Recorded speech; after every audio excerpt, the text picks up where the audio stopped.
आज दोघं जण होतो. हा चर आपला बऱ्यापैकी चांगला खोल झाला एका कोपऱ्यावरती. म्हणजे चर लांबीला आहे तर लांबीची शेवटची टोक जी आहे तिथे आपण बराचसा लांब करून घेतलाय, खोल करून घेतलाय. किरकोळ राहिलेलं आहे ते उद्या करणार आहे आपण. तिथे थोडंसं काढायचं राहिलंय आणि याच्यातल्या मुरमाचा आणि मातीचा उपयोग आम्ही बांध मजबूत करण्यासाठी केलेला आहे.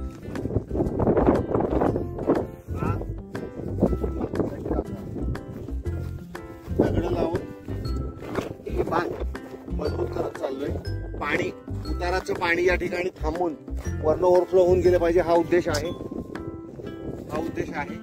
दगड लावलेली आहेत आणि दगड लावून त्याच्यावरती मुरमाची भर टाकलेली आहे. ज्या ज्या ठिकाणी आपल्याला पाणी अडवणं शक्य आहे त्या ठिकाणी आपण पाणी अडवतोय. चारी खोल करणं आणि त्याच्यातले निघालेले मुरमाचं उपयोग आपण पाणी अडवण्यासाठी बांध टाकणं. हा बांध टाकलाय. या ठिकाणी या चारामध्ये पाणी त्याचं जास्तीचं पाणी या चारामध्ये खोल केल्यानंतर जाईल. अजून चर खोल करायचा आहे हा. तर असं एक आपण काम करत चालू आहे. त्याच्यानंतर परवा दिवशी मी एकटा होतो. मी एकटा असताना जे आपल्या आधीचे ढीग जे मुरमाचे होते त्या ढिगांपासून आपण निघालेला मुरुम हा वापरायला सुरुवात केली आणि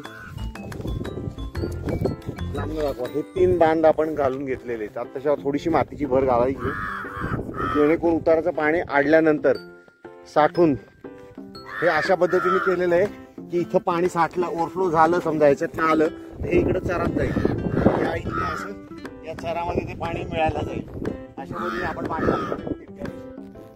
त्याच्यानंतर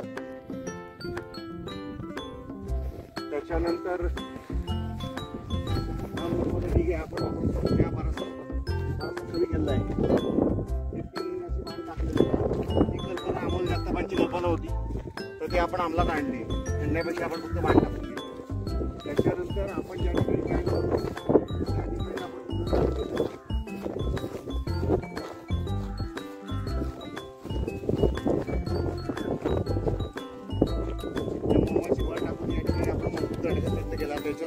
टाकली गवत लावलं की हे होऊन जाईल. म्हणजे भविष्यात लवकर हा कोपरा हलणार नाही. अशा पद्धतीने आपण हे केलेले आहे.